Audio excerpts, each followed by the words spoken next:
하나님 말씀 보겠습니다. 마가복음 8장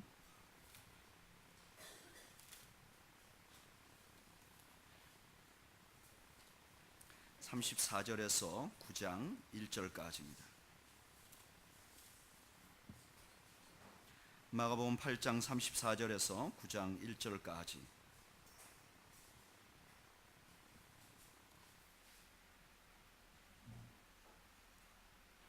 하나님의 말씀을 교독하겠습니다. 무리와 제자들을 불러 이르시되 누구든지 나를 따라오려거든 자기를 부인하고 자기 십자가를 지고 나를 따를 것이니라.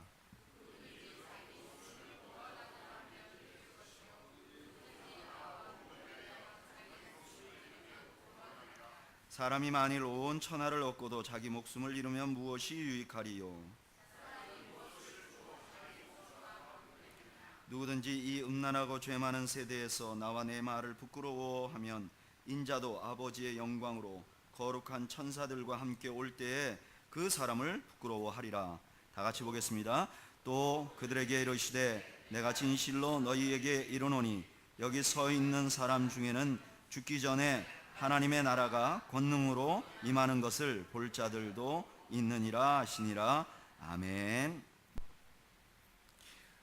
데이빗 플랫이라는 목사님이 계십니다. 이름만 들으면 누군지 잘 모르는 분인데 이분이 쓴 책이 레디컬이라는 책이 있어요. 굉장히 한국에서 많이 팔렸고요. 이 레디컬이라는 책의 그 주 내용은 뭐냐면은 우리가 예수님 믿는 거 대충 믿어서 안 된다. 1세기에 급진적으로 예수님을 믿던 그런 믿음으로 돌아가야 한다 하는 내용을 쓰신 내용을 가지고 쓰여진 책이고요. 이 책이 한국에 선풍적인 인기를 끌어서 기독교 서적의 베스트셀러를 굉장히 오래 했습니다.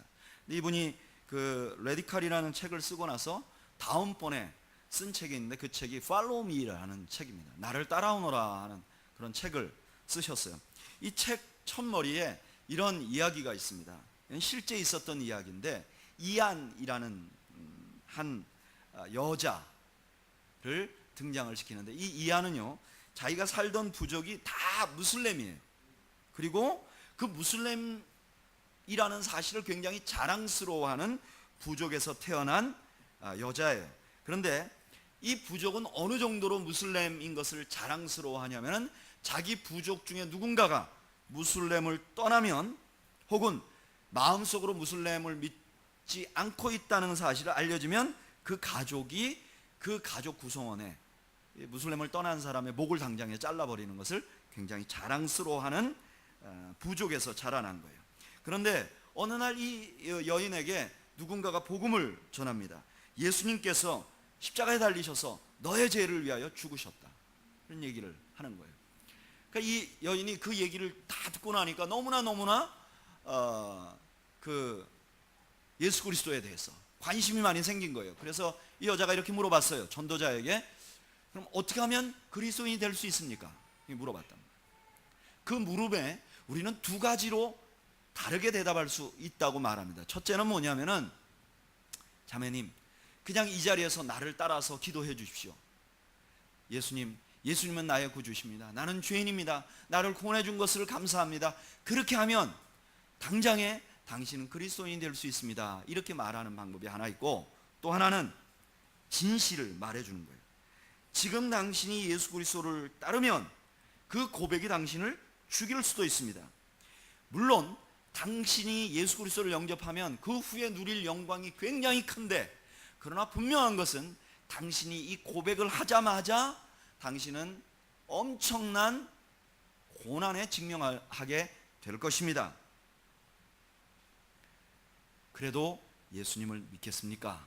라고 말하는 두 가지 방법이 있다고 말을 하는 거예요. 여러분, 어느 것이 더 이 여인을 진실로 위하는 말일까요? 어느 것이 더 복음의 입장에서 정확하게 진리를 전달해 주는 걸까요? 예수님께서는 오늘 본문에서 바로 그런 이야기를 해 주시고 계십니다. 예수님께서는 제자들을 부르셨어요. 마가복음 1장 17절에 이렇게 말해요. 예수께서 이르시되 나를 따라오너라 내가 너희로 사람을 낚는 어부가 되게 하리라. 처음 제자 4명을 부르시는데 예수님이 아무 말씀 안 하시고 그냥 부르세요. 나를 따라오너라. 그러면 내가 너희를 사람을 낚는 어부를 만들어 주겠다. 그래요. 여러분, 이 부름은요, 이 제자들에게 엄청난 축복의 시작이에요. 먼저 예수님이 말씀하신 대로 이분들은 원래 고기 잡아 먹고 살던 사람인데 이제 뭘 낚는다는 거예요? 사람을 낚는다는 거예요. 사람을 건진다는 거예요. 이거 엄청나게 가치 있는 인생을 살 수 있는 것입니다. 뿐만 아니라 이 사람들은 나중에 하나님 나라의 기둥 같은 사람들이 돼요. 요한계시록 21장 14절에 보면 이런 말씀이 있어요. 그 성곽에는 12기초석이 있고 그 위에는 어린 양의 12사도의 12 이름이 있더라. 천국 가면 그 천국에 큰 건물이 있는데 그 왕궁에 기둥이 12개 있다는 거예요. 그런데 그 12개의 기둥에는 이스라엘의 12지파의 이름이 적혀져 있는 것도 아니고 아브라함과 이삭과 야곱의 이름이 적혀 있는 것도 아니고 12사도의 이름이 적혀져 있다는 거예요. 살 때도 영광스러운 일을 하고 죽고 나서 천국에 가서도 너무너무 영광스러운 일이죠. 그런데 이 제자들을 부르신 그 부름에는 또 다른 면이 있어요. 그건 뭐냐면은 그렇게 영광스러운 삶을 사는데 대가를 치러야 된다는 거예요. 실제로 이들은 일생 동안 아주 값비싼 대가를 치르게 됩니다. 베드로는 십자가에 거꾸로 매달려 죽었죠. 안드레는 그리스에서 못 박혀 죽었고, 그 다음에 야고보는 목이 잘려서 죽었고, 요한은 그 동료들이 다 순교하는 것을 보고 유배당해서 일생을 마치게 됩니다. 오늘 예수님께서는 제자들에게 그런 진실을 알려주고 있는 거예요. 34절에 이렇게 시작합니다. 무리와 제자들을 불러 이르시되. 예수님을 따르는 사람이 두 부류가 있었어요. 하나는 누구였죠? 무리였어요. 이 무리는 예수님을 누구로 아는 사람이에요?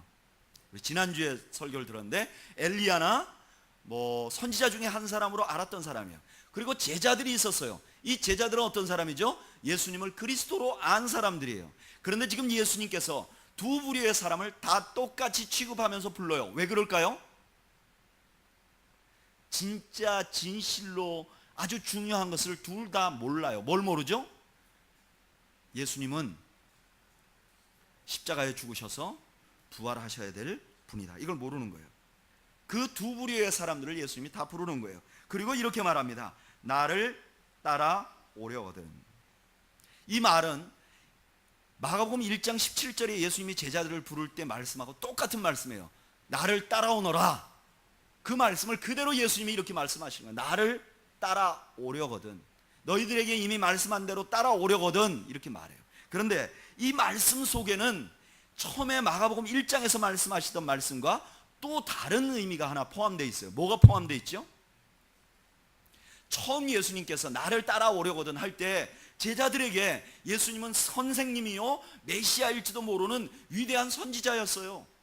그런데 오늘 본문에서 예수님께서 나를 따라오려거든 할 때 나가 누군지 예수님이 이미 밝히셨어요. 어떤 분인가? 31절 말씀 우리 다 같이 읽어보겠습니다. 시작. 인자가 많은 고난을 받고 장로들과 대제사장들과 서기관들에게 버림받아 죽임을 당하고 사흘 만에 살아나야 할 것을 비로소 그들에게 가르치시되. 예수님이 스스로 누군지 말했어요. 그러니까 지금 여기에 나를 따라오려거든 하는 말에 어떤 뉘앙스가 포함되어 있냐면은 이제 장차 고난을 받고 죽임을 당하고 그리고 사흘 안에 부활할 나를 따라오려거든 이라는 말이에요. 여러분, 우리는 여기서 그리스도인들이 잊지 말아야 할 아주 중요한 요소를 하나 기억하게 됩니다. 여러분, 그리스도인들이란 어떤 사람이냐? 예수님을 따라가는 사람들이에요. 여러분 인정하시죠? 그리스도인들이란 예수님을 따라가는 사람들이에요. 그런데 우리가 따라가는 예수님이 어떤 분인지 우리는 너무나 자주 잊어버려요. 우리가 따라가는 예수님이 어떤 분이시라는 거예요? 고난당하시고 죽으시고 그 후에 부활하신 분. 저를 따라하시죠. 우리가 따라가는 예수님은 고난당하시고 죽으시고 부활하신 분입니다. 여러분, 예수님을 묵상할 때, 예수님을 생각할 때, 내가 예수님을 따라간다고 할 때 내가 따라가는 예수님은 어떤 분이시냐? 고난당하신 분이시에요. 그리고 죽으신 분이에요. 억울하고 비참하게 죽으신 분이에요. 그리고 부활하신 분이에요. 그래서 그런 예수님을 따라가려면 반드시 갖추어야 될 요소가 있는데, 그것이 무엇이냐? 오늘 본문에서 말하는 거죠. 뭐라 그러죠? 누구든지 나를 따라오려거든 어떻게 하라고요? 자기를 부인하고 어떻게 하고요? 그 다음에 자기 십자가를 지고. 예수님이 어떤 분이냐? 예수님이 고난당하시고 그리고 처참하게 죽으신 분이기 때문에 누구든지 그 예수님을 따라가려면 나를 부인하고 그 다음에 어떻게 해야 된다는 거예요? 십자가를 지고 따라가야 된다는 거예요. 여러분 믿으십니까? 좀 우리의 믿음이요, 이런 말씀에 아멘 해야 되겠죠. 왜냐면 이건 사실이기 때문에 그렇죠. 이건 진리이기 때문에 그렇죠. 진리가 아닌 거짓에 아멘 하면 안 되죠. 그러나 진리에는 아멘 해야죠. 여러분, 그러면 자기를 부인한다는 것은 무엇이냐? 우리는 흔히 자기 부인 이렇게 말하면 그 불교에서 말하는 것처럼 무 혹은 자기가 없는 참선 이런 것과 동일시하는 경우가 있어요. 그런데 예수님이 말씀하시는 자기 부인이란 그런 게 아니에요. 어떤 것인가? 예수님께서 그 다음 말씀에서 자기 부인이 어떤 것인지를 설명해 줍니다. 35절 말씀 한번 읽어볼까요? 읽어보죠. 시작. 누구든지 자기 목숨을 구원하고자 하면 잃을 것이요, 누구든지 나와 목숨을 위하여 자기 목숨을 잃으면 구원하리라. 여기 목숨이라는 말은요, 생명, 자존감, 영혼 이런 걸 다 포함하는 거예요. 그래서 누구든지 자기 자신을 구원하고자 하면 뭐예요? 잃게 된다는 거예요. 이건 무슨 의미냐? 우리는 보통 인생을 살아가면서 무언가 얻기 위해서 살아가요. 여러분 열심히 공부하는 건 뭐하러 공부하죠? 무언가 얻기 위해서, 더 좋은 직장을 얻기 위해서. 열심히 일하는 거는 뭐 때문에 열심히 일하죠? 월급을 받기 위하여. 결혼도 마찬가지예요. 결혼의 목적은 자신이 행복한 것을 얻기 위해서 그렇게 한단 말이에요.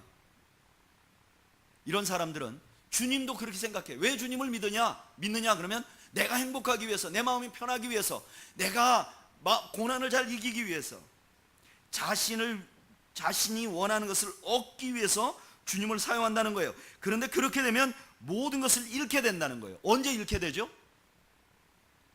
죽으면 다 잊어버리잖아요. 우리가 죽으면 다 잊어버리잖아요. 그런데 자기를 부인하는 것은 무엇이냐? 주님을 위해서, 예수님과 복음을 위해서 자기를 어떻게 하는 거죠? 포기하는 거예요. 그러니까 예수님을 따라가는 자기 부인이라는 어떤 것이냐? 무언가를 막 얻으려고 했던 그 목표를 가진 사람이 그 다음에 어떻다는 거예요? 자기를 잃어버리는 것, 자기를 포기하는 것, 그것이 목표가 되는 것이라는 거예요. 자기를 부인한다는 것은 내가 아무것도 없어, 나는 욕심도 없어, 나는 아무것도 없어, 그러는 게 아니라 목표 자체가 바뀌어버리는 것이 바로 자기를 부인하는 거예요. 이것을 사도 바울은 이렇게 표현했어요. 빌립보서 1장 20절 우리 찾아볼까요?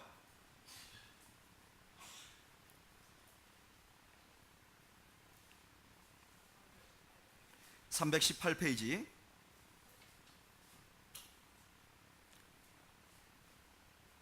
읽어보죠. 시작.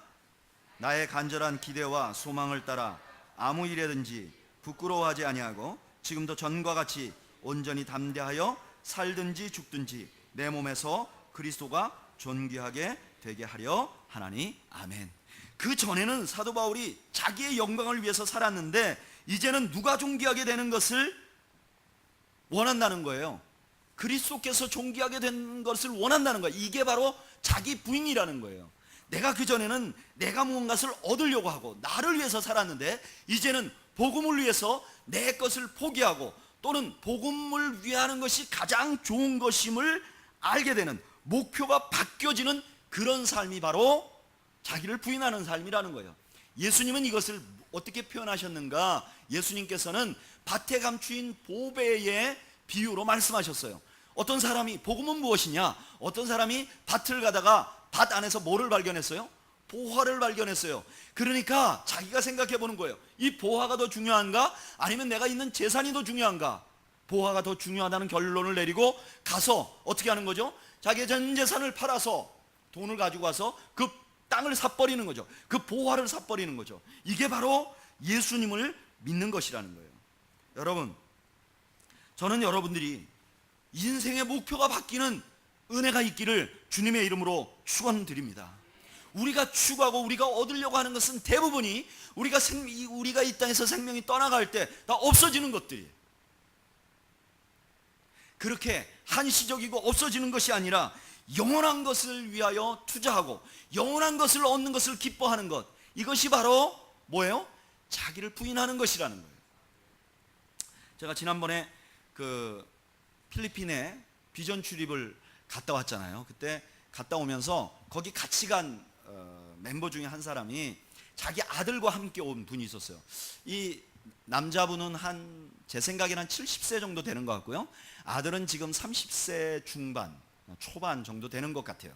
그런데 이 아들을 데리고 와서 아버지가 굉장히 기쁘다고 이렇게 얘기를 하면서 비전 출입을 잘 마쳤어요. 엊그저께 그 비전 출입 갔다 온 사람들이 모임을 하는데 이분이 자기 간증을 하는 거예요. 이 아버지가, 아들은 안 왔고.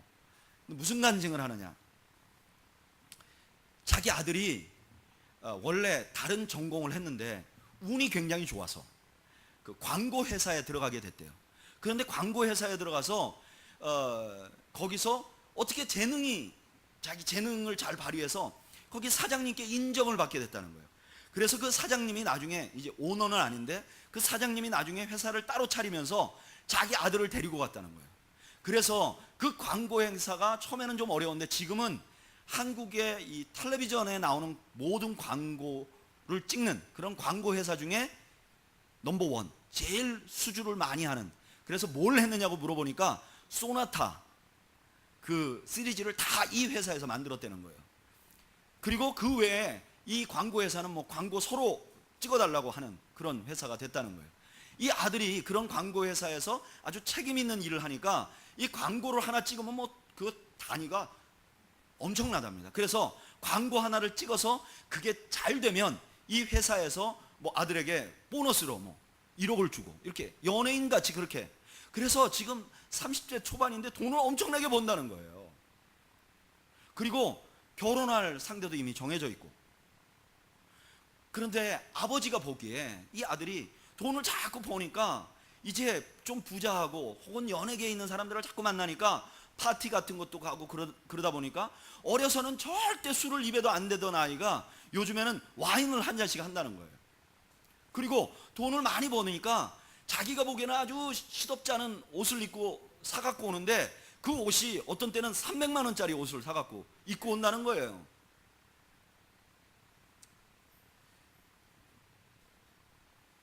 여러분, 이게 언뜻 들으면 아들 자랑 같잖아요. 그런데 이 아버지는 그게 못마땅한 거예요.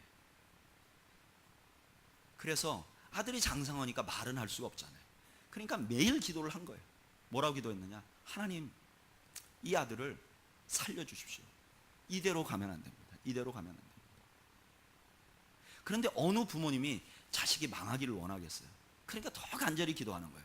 근데 이번에 이 아들이 그 컴패션 비전 출입을 간 거예요. 가서 그 가난한 아이들을 본 거예요. 그리고 거기 여행을 하는 중에, 기도하는 중에 하나님의 음성을 들었다는 거예요. 어떤 음성을 들었느냐, 그만해. 너 이제 300만 원짜리 옷 입고 와인 마시고 하는 거 그만해. 하나님 음성을 들었대요.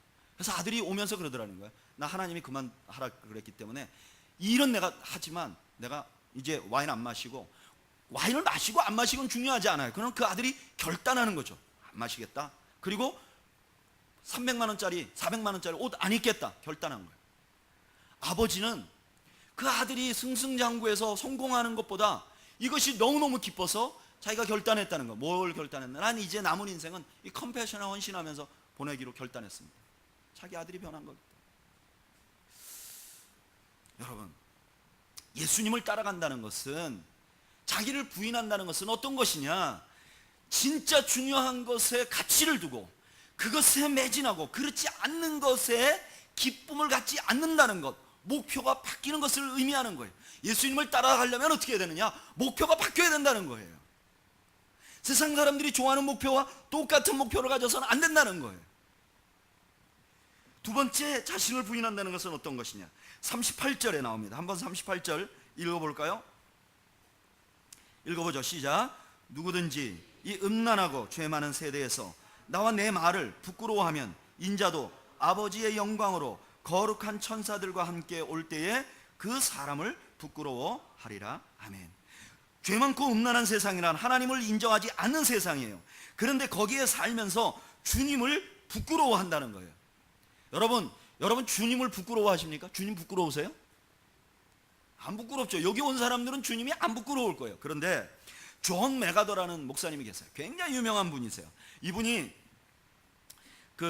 미국에서 그레이스 커뮤니티 교회라는 교회를 목회하고 또 맥스라는 대학에서 총장으로 여기 지내시는데, 이분의 설교가 얼마나 영향력이 있냐면 전 미국의 크리스천들이 그분의 설교를 듣고 감동을 받는, 은혜를 받는 그런 아주 유명한 목사님인데, 이 목사님이 최근에 책을 썼는데 좀 됐어요. 좀 오래됐는데 책을 썼는데 그 책 제목이 뭐냐면은 복음을 부끄러워하는 교회. 교회가 복음을 부끄러워한다는 거예요. 아니, 교회가 어떻게 복음을 부끄러워할 수 있습니까? 그 질문에 관해서 이 목사님이 이렇게 얘기해요. 교회가 예수님의 방법대로 운영되는 것을 부끄러워 그렇게 하지 않고 세상의 영업, 세상의 세일즈하는 방법으로 복음을 전하면 그것은 예수님을 부끄러워하는 것이다. 교회가 교회 자신을 평가할 때 주님의 방법대로 평가하지 않고 세상의 방법대로 평가하면 그것은 교회가 주님을 부끄러워하는 것이다. 그렇게 생각해 보면 우리가 주님을 부끄러워하는 경우가 굉장히 많아요. 목사님들 모이잖아요. 그러면 목사님들은 보통 끼리끼리 모여요. 그래서 큰 교회 목사님, 큰 교회 목사끼리, 작은 교회 목사님들은 작은 교회 목사님들. 근데 어쩌다가 큰 교회 목사님이랑 작은 교회 목사님이 함께 모이게 되면 서로 소개를 하잖아요. 그러면 저는 온누리교회 담임인 누구입니다. 저는 사랑의 교회 담임인 누구입니다. 그러면 잘 알려지지 않는 목사님들은 굉장히 위축되는 것을 볼 수 있어요. 어디서 나타나느냐? 자기 교회를 구체적으로 소개해. 우리는 교회 담임인 이경렬 목사입니다. 이렇게 안 한다는 거예요. 교회를 소개해야 돼. 이런 현상은 목사님들만 있는 게 아니라 성도들도 그래요. 얼마 전에 우리 교회 시작할 때 와서 설교해 주셨던 동네 작은 교회 목사님, 그 목사님이 왜 동네 작은 교회라고 교회 이름을 짓게 됐는가? 유학가 있는데 수많은 사람들이 한국에 살다가 영국에 와서 자기가 다니는 교회에 오는 거예요. 서로 소개하잖아요. 한국에서는 어느 교회 다니셨어요? 그러면 온누리 교회 다니는 사람은 온누리 교회 다니다 왔습니다. 사랑의 교회 다니는 사람들은 사랑의 교회 다니다 왔습니다. 그런데 우리는 교회 다니던 사람들은 그런 데 가면 뭐라 그런다는 거예요? 동네 작은 교회 다니다 온다. 이게 위축되는 거예요. 여러분, 유명한 몇몇 교회를 제외하고는 동네 작은 교회라는 통칭으로 사용한다는 거예요. 자신감이 없어지는 거예요. 여러분, 우리는 교회가 작아서 부끄럽습니까? 안 부끄러워야 되는 거예요. 안 부끄러워야 되는 거예요. 저는 여러분들이 안 부끄럽습니다. 여러분들도 제가 안 부끄럽기를 바랍니다. 부끄러워할 게 여러분 개인의 삶에서도 마찬가지예요. 저는 교회 신앙생활 하면서 교회 신앙생활 열심히 하는 분들이 자기 몸이 아플 때 부끄럽다고 하는 사람들이 있어요. 경제적으로 실패하면 부끄럽다고 하는 사람들이 있어요.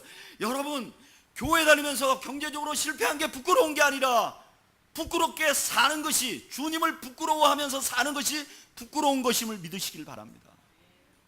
못 사는 게 부끄러운 게 아니라 도둑질하는 게 부끄러운 거죠. 힘들게 사는 게 부끄러운 게 아니라 죄 짓는 것이 부끄러운 것이죠.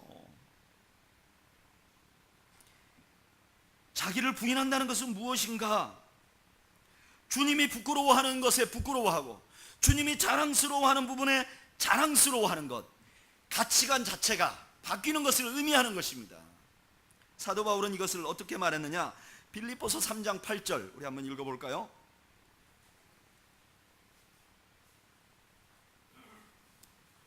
빌립보서 3장 8절 321페이지 다 같이 읽어보겠습니다.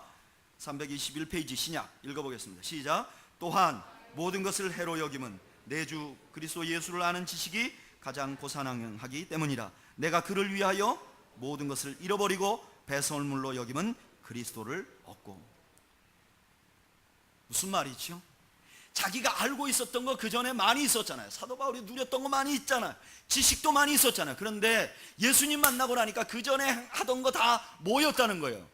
배설물이었다는 거예요. 똥구더기에 굴렀다는 거예요. 이제는 내가 예수님을 알고 나니까 예수님 잊어버리지 않는 것이 제일 중요하고 예수님의 방법대로 하는 것이 가장 중요하다는 확신을 갖는 거예요. 자기를 부인하는 것은 바로 그런 것이죠. 제가 컴패션에서 일하고 있잖아요. 여러분, 목사가 직장 다니는 거 부끄러운 일이 아닙니다. 그런데 목사가 직장을 다니는데 오비맥주 이런 데 다니면 부끄럽겠죠. 근데 제가 다니는 회사가 안 부끄러워요. 왜 안 부끄럽냐? 미국에서 이 컴패션이 전 세계 어린아이들 돕잖아요. 미국에서 가장 큰 세 개의 기업이, 큰 기업 세 개가 컴패션에 와서 제안을 했다는 거예요. 이제 우리 기업에서 이렇게 1년에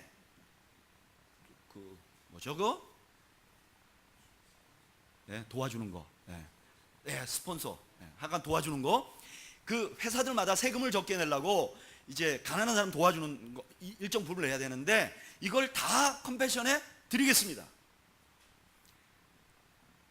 만약에 그 돈을 받으면 어떻게 되냐면은 지금까지 컴패션이 돕고 있는 아이들의 2배를 도울 수가 있다는 거예요. 다시 말하면 지금 후원하고 있는 사람이 모두 다 끊어져도 지금 있는 아이들을 다 도울 수 있을 만큼 돈이 들어왔다는 거예요. 들어오는 거예요. 그런데 이분들이 조건 하나 내걸었어요. 뭐냐? 너희들이 교회를 통해서 구제를 하는 건 아는데, 그러나 너희들의 양육 체계에 전 인격적으로 아이들을 치료한다는, 아이들을 돕는다는데 육체적으로, 정서적으로, 사회적으로, 마지막 영적으로가 있어요. 영적으로, 그러니까 기독교 정신을 가지고 하는 것만 빼달라. 우리 기업이 기독교 정신을 가진 데다 줄 수 없다. 그러니까 우리가 돈은 다 드릴 테니까 기독교 정신이 있는 것만 빼달라. 그래가지고 급하게 최고 경영자들이, 최고 그 리더들이 다 모였다는 거예요. 그래가지고 회의를 한 거예요. 근데 회의를 얼마큼 했느냐? 장장 30분 했다는 거예요. 30분 만에 만장일치 결정한 게 있어요. 뭘까요? 안 받는다. 돈 안 받는다는 거예요. 더 놀라운 것은 그 30분 안에 안 받기로 결정하고 또 하나를 결정했어요. 그게 뭐냐? 이런 유혹이 올 때 우리가 흔들린다는 거예요. 그렇잖아요. 생각해 보세요. 가난한 아이들을 돕는데 갔다 오면요, 그 아이들에 대한 돕고 싶은 열망이 막 생겨요. 근데 이렇게 많은 돈을 거절할 필요가 있느냐? 그런 자기들이 마음이 갈등이 생기잖아요. 그래서 이제는 우리의 표에 맨 끝에다가 뭘 쓰기로 했냐면 In Jesus name, 예수님의 이름으로라는 걸 받기로 했어요. 이런 회사에 제가 다닌다니까요, 여러분. 여러분, 같이 예수님을 따른다는 것은 목표가 바뀌고 가치관이 바뀌는 거예요. 그래야 예수님을 따를 수 있어요. 그런데 여기서 끝나는 게 아니에요. 자기를 부인하고 그 다음에 뭐예요? 자기 뭘 지고요? 십자가를 지고. 여러분, 십자가는요 수치, 고난 자체예요. 그리고 십자가를 졌다 하면 어때요? 반드시 죽어요. 여러분, 우리가 그런 기대가 있잖아요. 내가 예수님을 따라서 목표를 바꿨어. 내가 예수님을 따라서 방법을 바꿨어. 여러분, 이 컴패션이 이제 In Jesus name, 예수님의 이름을 넣으면 이제 세계에서 가장 큰 단체로 바뀌어야 될 거 아니에요. 안 바뀌어요. 안 바뀌어요. 예수님 뭐라 그러냐? 너희들이 너희들을 부인하면 너희들 마음속에 그런 생각이 있을 거야. 하나님이 통치하니까 너희들이 마음을 바꾸면 하나님이 너희들을 다른 방법에 축복할 거라고 생각하지, 그렇지 않다는 거예요. 자기를 부인하고 플러스 그 다음에 뭐예요? 십자가를 지고 가야 돼. 십자가는 뭐냐? 고난이야, 어려움이야, 고통이야. 그리고 결국 죽는 것이야. 예수님께서 제자들에게 진실을 말해주는 거예요. 너희들 나를 따라오고 싶지? 나는 십자가에 죽을 사람이야. 나를 따라온다는 것은 너희들이 가지고 있는 이때까지 생각을 다 버리고 그것을 바꾸고, 그리고 고난을 감당할 것을, 고난을 겪을 것을 감수하면서 오는 거야. 여러분, 예수님을 따라가는 것은 영광스러운 길이 아닌 것이죠. 예수님을 따라가는 것은 고통스러운 길이고 죽음의 길이고 그것을 각오하고 가는 길이죠. 사도 바울은 그것을 자기의 제자였던 디모데에게 솔직하게 말했죠. 이렇게 말했어요. 디모데후서 1장 8절에 그러므로 너는 내가 우리 주를 증언한가, 또 주를 위하여 갇힌 자 된 나를 부끄러워하지 말고 오직 하나님의 능력을 따라 복음과 함께 고난을 받으라. 복음과 함께 고난을 받으라. 여러분, 복음과 함께 고난을 받으라는 것이 복음입니다. 지난 주간에 임현수 목사님이라는 분이 북한에서 기자회견을 했습니다. 임현수 목사님은 어떤 분이냐? 한국의 CCC 대학생 선교회를 열심히 하시다가 그 다음에 캐나다로 이민 가셔갖고 캐나다 동부에서는 가장 큰 교회를 세우셨어요. 그리고 지난 10년 동안 북한에 제 생각에는 수백만 불을 갖다가 보냈을 거예요. 모금을 해갖고 수백만 불을 북한에 보냈어요. 그런데 최근에 이분이 6개월 전쯤에 북한에 억류됐어요. 그리고 6개월 동안 소식이 없었어요. 근데 6개월 후에 이분이 봉수교회에서 간증을 했어요. 그리고 기자회견을 했어요. 기자회견 내용이 뭐냐? 내가 목사로서, 교양이 있는 사람으로서 공화국을 배신하고 민족 역적의 일을 한 것은 신앙인으로 온전치 않은 일을 했다. 내가 이것을 참회한다. 나는 이제 앞으로 어디에 살든지 공화국을 위해서, 이 공화국에 있는 백성들을 위해서 목사로서 그렇게 살겠다. 배교한 거죠. 그 동영상이 뜨자 많은 목사님들이 비난의 댓글이 올라왔습니다. 목사가 돼가지고 차라리 혀를 깨물고 자살하지.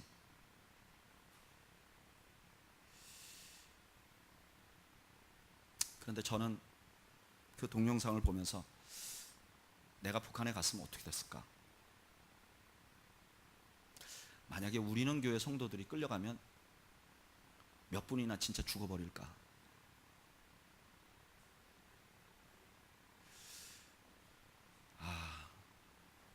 우리는 가짜구나. 가짜들이 모여서 가짜 복음을 전하고 있구나. 마음이 너무너무 많이 아팠습니다. 여러분, 진짜 복음은요, 나를 따르려거든 자기를 부인하고 자기 십자가를 지고 따르라고. 이게 바로 복음이었습니다. 저는 이 말씀 준비하면서 여기까지 준비해놓고 그 다음에 결론을 내릴 수가 없는 거예요. 왜 결론을 내릴 수 없느냐? 아니, 이 이야기가 마가복음에 있는데, 마가가 쓴 기쁜 소식에 있는데 어떻게 이게 기쁜 소식이에요? 여러분 기쁘세요? 지금 기쁘세요? 예수님 따라다니면 죽는다. 북한에 간 이면수 목사 봐라 저렇게 된다. 아니면 다 가짜다. 기쁘세요? 이게 어떻게 기쁜 소식이냐 말이에요. 도대체 왜 이게 복음일까? 이게 어떻게 해서 복음일까? 두 가지 이유에서 이게 복음이더라고요. 첫째는 이와 같은 고난을 당하고 있는 1세기 성도들에게 복음인 거예요. 1세기 성도들이 예수님을 믿는다고 올긴겁결에 믿었는데 끌려가서 막 맞았어요. 두들겨 맞았어. 그리고 모든 것을 잊어버렸어. 그리고 집에 돌아왔어. 야, 이거 내가 예수 믿다가 이거 완전히 왜 이렇게 됐나?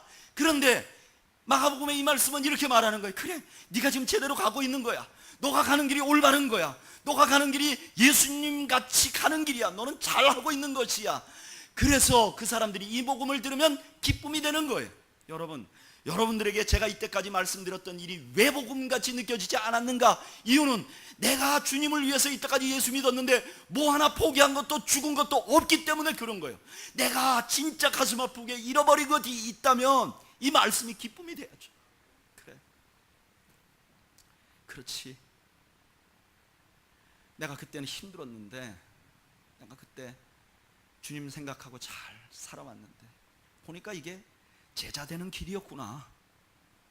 기쁨이 생기는 거죠. 저는 여러분들에게 복음이 복음되는 은혜가 있기를 축복합니다. 또 하나, 왜 이 말씀이 그들에게 복음이었느냐? 이것으로 끝나면 복음이 될 수 없는데 그 다음에 복음이 될 수 있는 이유가 있죠.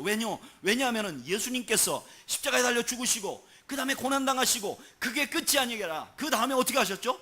부활하셨죠. 그래서 예수님께서 9장 1절에 뭐라 그래요? 여기 있는 사람들 중에서도 어떤 사람들이 생길 것이다.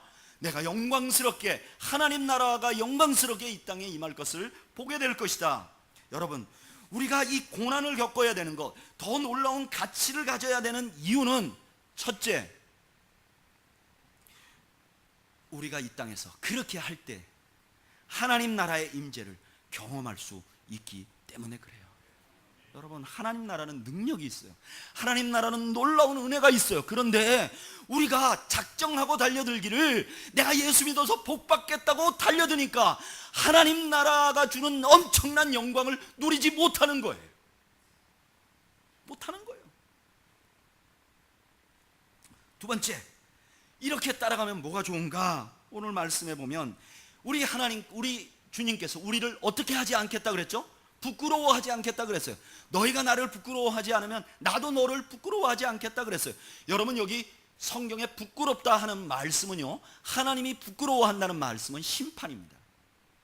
그냥 하나님이 아이고 부끄럽다 이런 게 아니라 하나님이 부끄러워하는 자는 심판받는 거예요. 구약 성경에 하나님이 부끄러워한다, 내 백성을 부끄러워한다 그러면 그 백성을 버리는 거예요. 그런데 우리가 이 땅에 살면서는 좀 고난스럽지만, 그러나 예수님을 따라가면 우리에게는 무엇이 있는가? 심판을 피할 수 있다는 거예요. 그 두려운 심판을 피할 수 있다는 거예요. 그리고 마지막으로는 예수님이 처음 말씀하신 것처럼 영원히 사는 것이죠. 네가 너의 목숨을 위하여 구원을 얻고자 하면 잃을 것이요, 나와 복음을 위하여, 하나님 나라를 위하여 너 자신을 포기하면 너는 목숨을 어떻게 할 것이다? 얻을 것이다. 여러분, 우리가 주님을 위하여 드리는 다른 각도의 세상을 살면 적어도 우리의 영혼이 사는 삶을 살 수 있다는 것입니다. 여러분, 저는요, 영혼이 산다는 것이 얼마나 중요한지를 진짜 뼈로 경험을 해봤어요.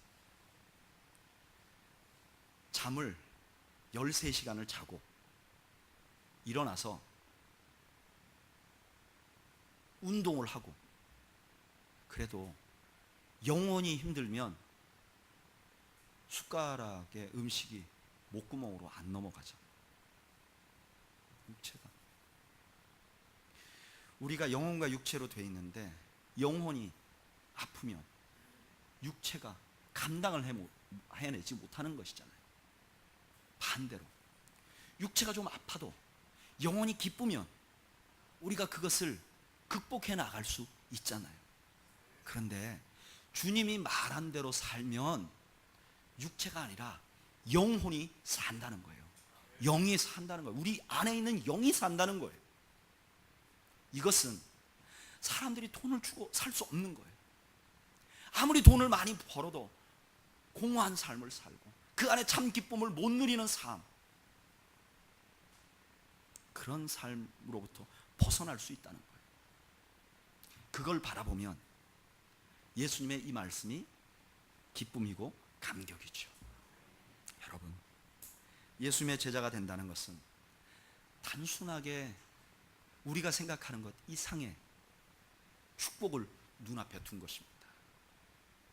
저는 여러분들이 나를 따라오려거든 자기를 부인하고 자기 십자가를 지고 따라오라는 주님의 말씀에 순종함으로 주님이 우리에게 주시고자 하시는 영적인 축복, 진정한 의미의 복을 누리시는 은혜가 있으시기를 주의 이름으로 축복합니다.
지켜주시리